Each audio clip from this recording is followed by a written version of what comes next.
Selamat datang di podcast Bagi Horor.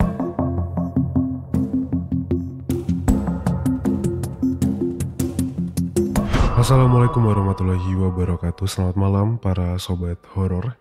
Kembali lagi di podcast Bagi Horor, tentunya masih bareng aku Arga di sini. Saatnya kita kembali membagikan cerita horor.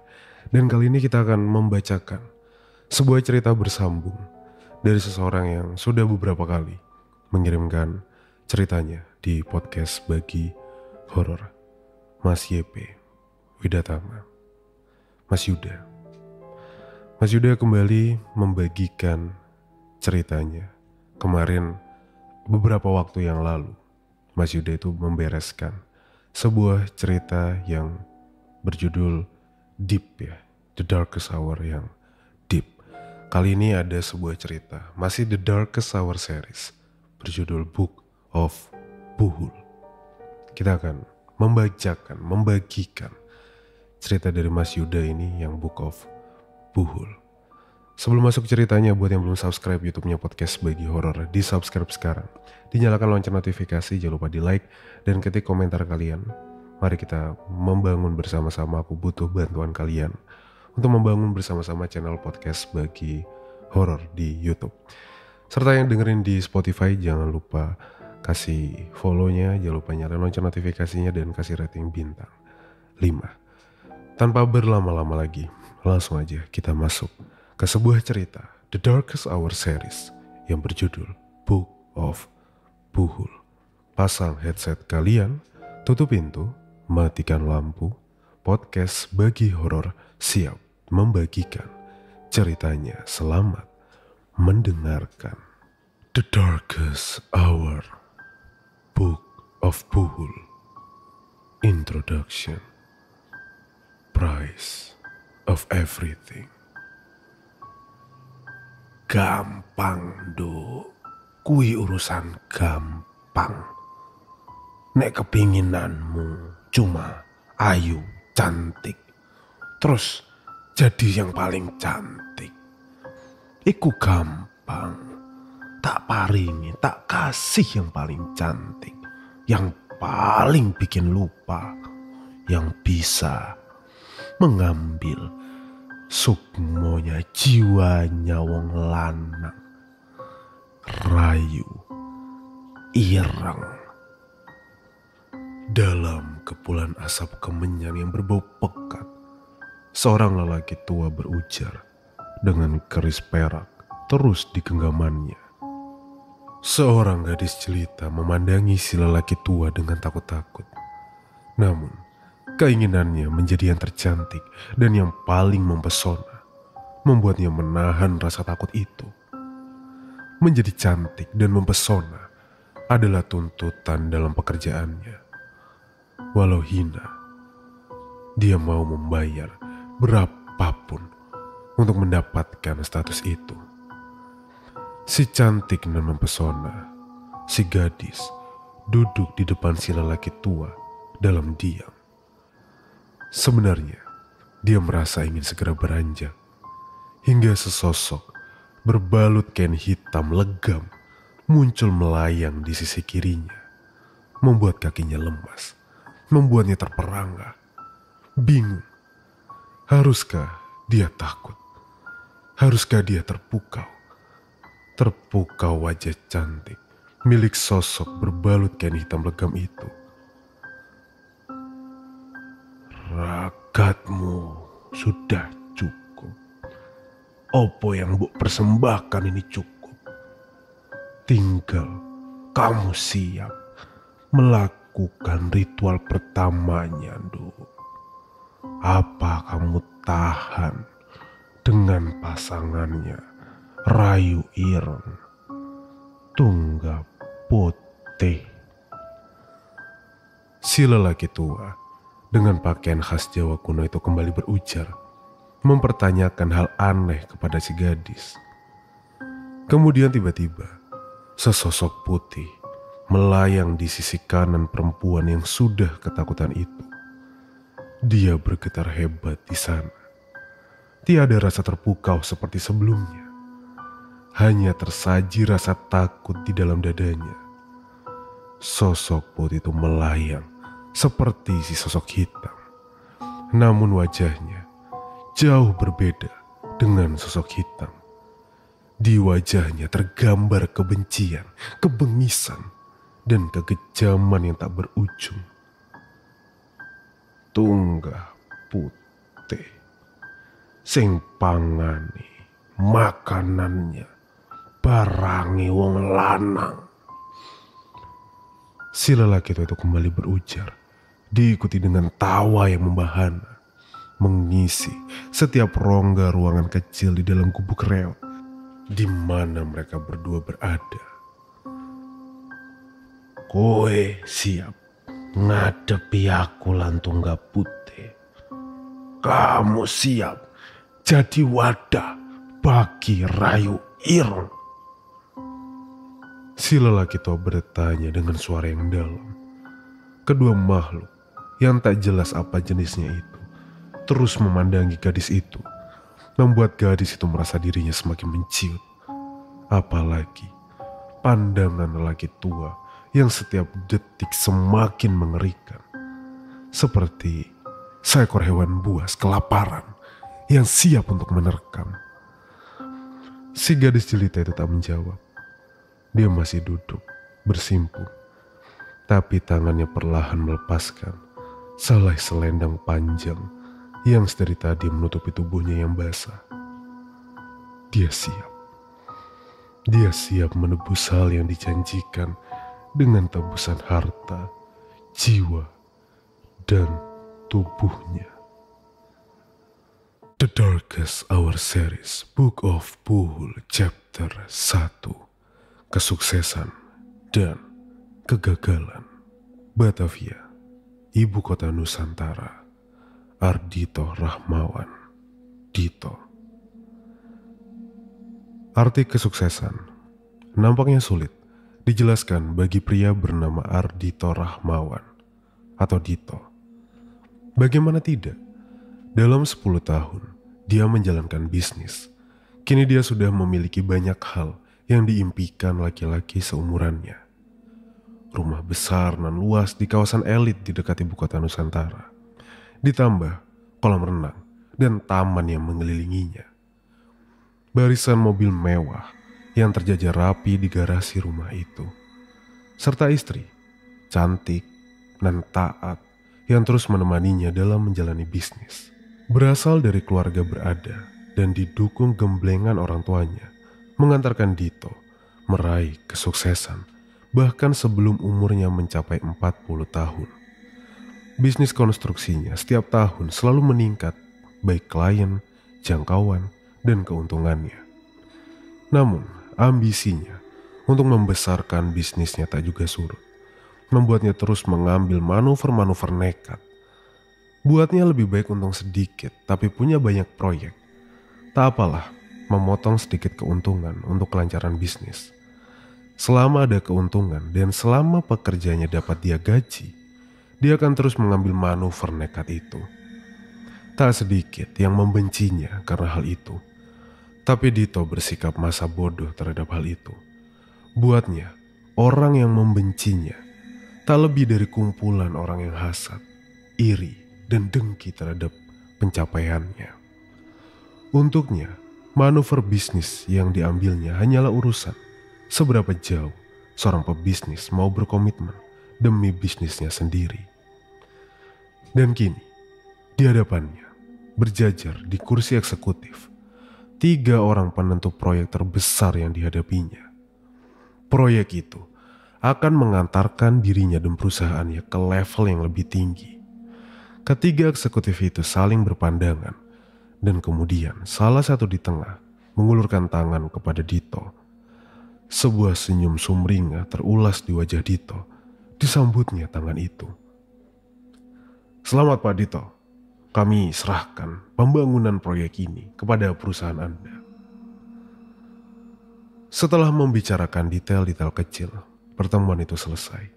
Kedua belah pihak menyepakati waktu tanda tangan perjanjian proyek tersebut. Tak lama berselang, Dito sudah berjalan keluar dari ruangan kaca nan dingin itu. Dia menuju lobi perusahaan yang kini menjadi klien bisnisnya. Tak sabar, dia ingin menghubungi istrinya, memberi kabar gembira. Untuk sesaat, selagi menunggu mobil yang menjemputnya, Dito melihat salah seorang kompetitornya berada di lobi yang sama dengannya. Mata keduanya sempat bertemu, namun karena persaingan bisnis yang ada di antara keduanya, membuat mereka saling membuang pandangan. Pikir Dito, mungkin dia ingin melobi untuk terakhir kali, atau setidaknya mendapatkan proyek yang lain dari perusahaan ini.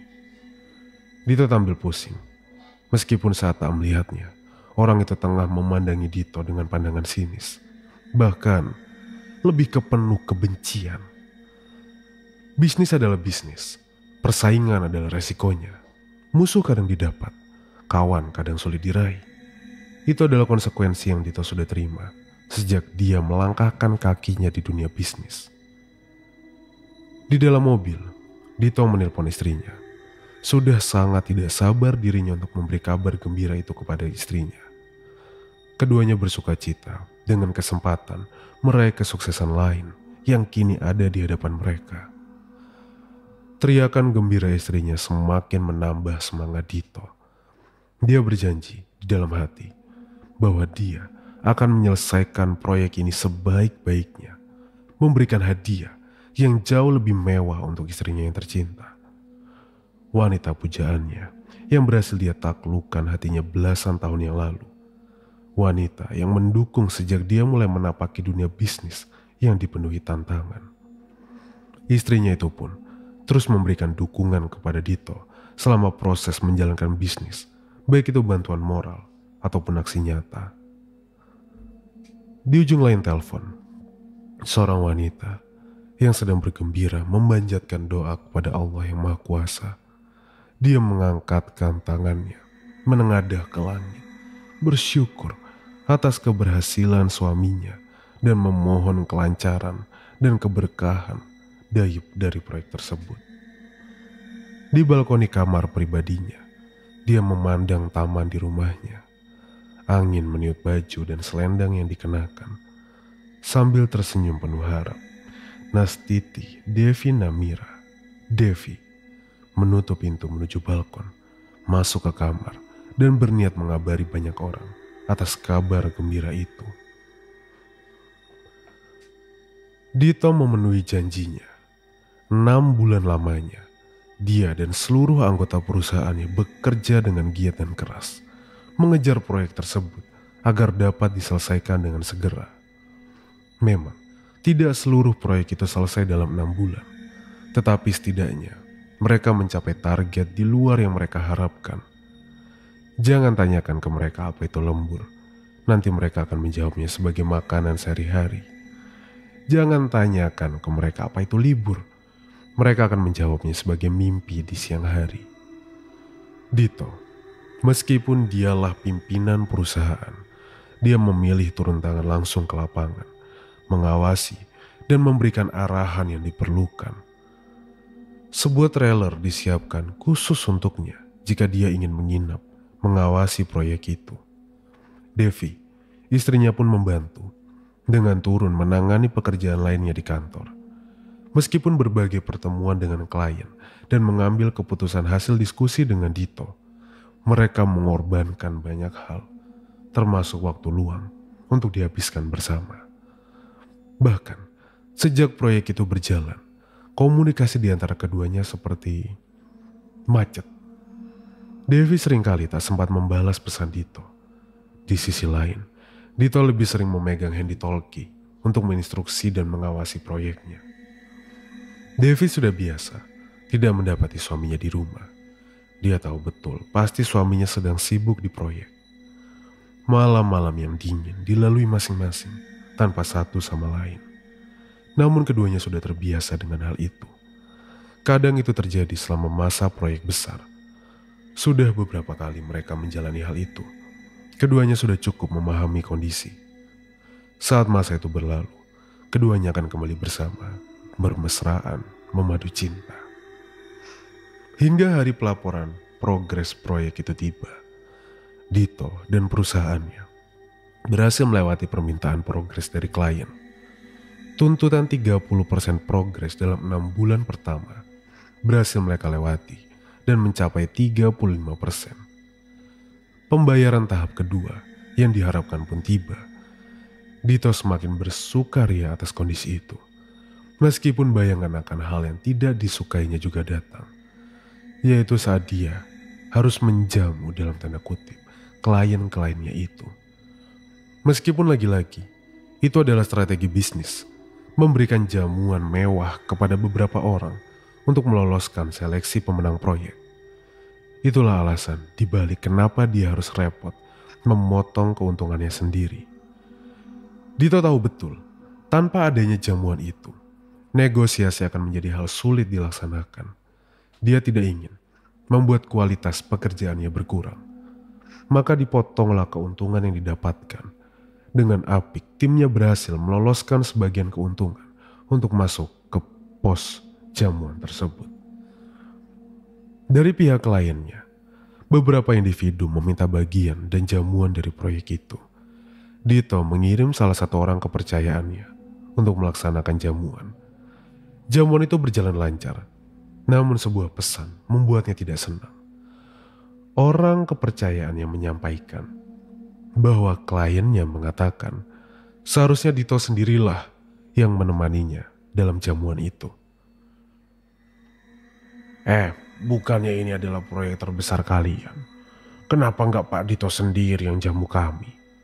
Kalau tidak ingat, ini adalah kerjasama pertama kita kan? Saya udah pasti tersinggung kalau gini. Ujar salah satu pentolan individu yang mendapat jatah jamuan. Dito tidak menyangka ini harus terjadi. Meski uang, fasilitas, dan jamuan sudah diberikan, dirinya pun tetap harus turun tangan untuk melaksanakannya.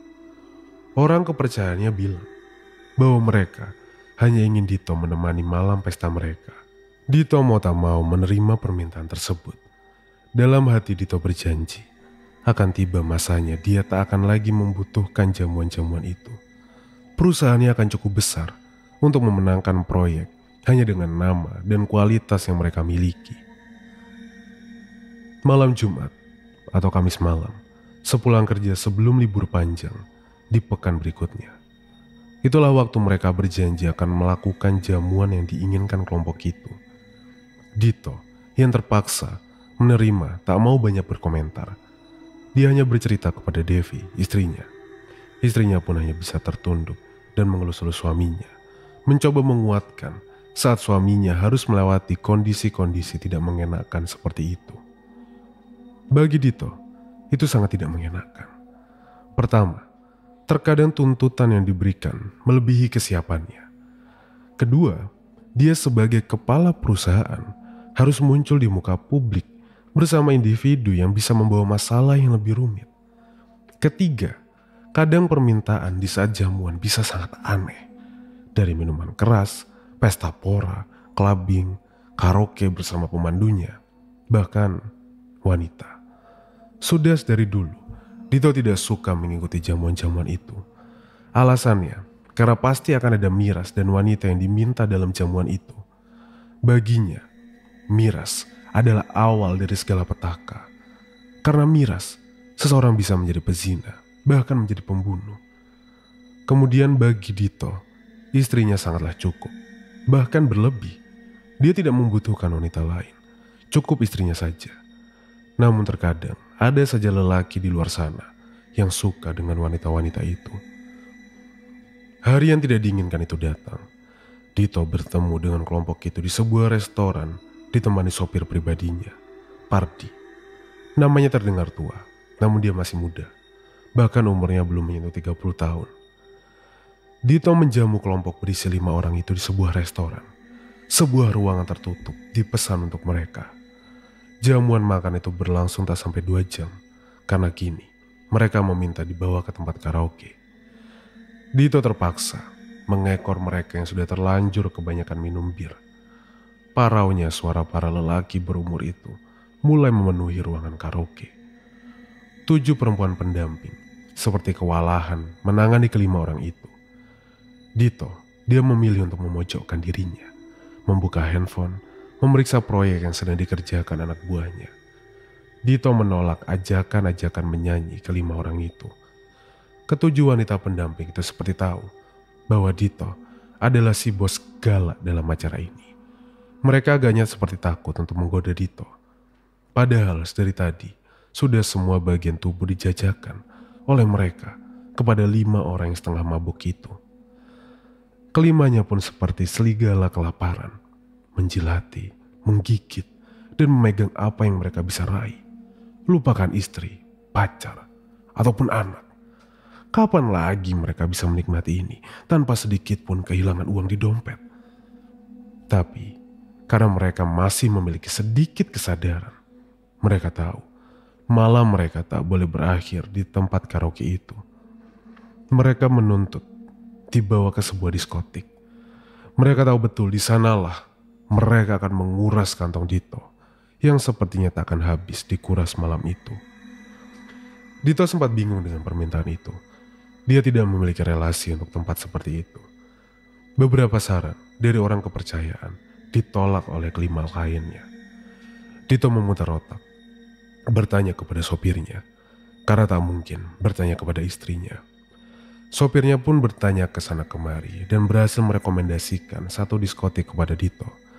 Saat Dito menyodorkan nama diskotik itu, kelima kliennya segera menampilkan wajah sumringah. Tak lama tergelak tawa. Seseorang di antaranya bahkan memuji Dito. "Wah, bagus Pak Dito. Ternyata selera Bapak ini gak buruk-buruk juga. Diskotik itu kabarnya selalu dipenuhi wanita-wanita cantik, Pak. Wah, mantap." Setelahnya dia kembali tertawa riang, sembari tangannya tak lepas dari pinggang wanita yang sedang menari bersamanya. Mendengarnya, Dito segera menelan ludah. Berharap seperti apapun wanita atau suasana di diskotik itu tidak merubah pendiriannya. Dentuman suara yang keras dan menggetarkan gelindang telinga tak membuat kelima orang itu surut untuk berpesta. Berbotol-botol miras sudah tersaji di meja mereka. Bergelas-gelas miras sudah mereka telan. Mabuk bukanlah istilah yang tepat untuk menjelaskan keadaan kelima orang itu. Kesetanan. Itu mungkin lebih tepat. Tersebar di lantai utama diskotik, mereka menari-nari, merangkul wanita-wanita yang tersedia. Dito memandang kesal pemandangan tersebut. Dia duduk di depan meja yang dipenuhi miras. Bau alkohol yang menyengat menusuk hidung dan mulai membuatnya pusing. Di sana, dia mengingat. Dia belum melaksanakan sholat isya. Padahal jam sudah menunjukkan pukul 2:30. Sedari tadi, dia terlalu sibuk menangani kelima orang kliennya. Jauh lebih sibuk dan repot dibanding mengawasi proyeknya. Tapi Dito tahu, tak mungkin dirinya menemukan tempat untuk sholat di tempat laknat itu. Dito berdecak kesal karena terjebak dalam keadaan ini, dan dirinya semakin pusing karena bau alkohol itu. Di sanalah titik awal petaka untuk Dito terjadi. Kala sebuah gelas miras terlempar ke meja di depannya. Gelas itu menghantam gelas dan botol, memecahkannya.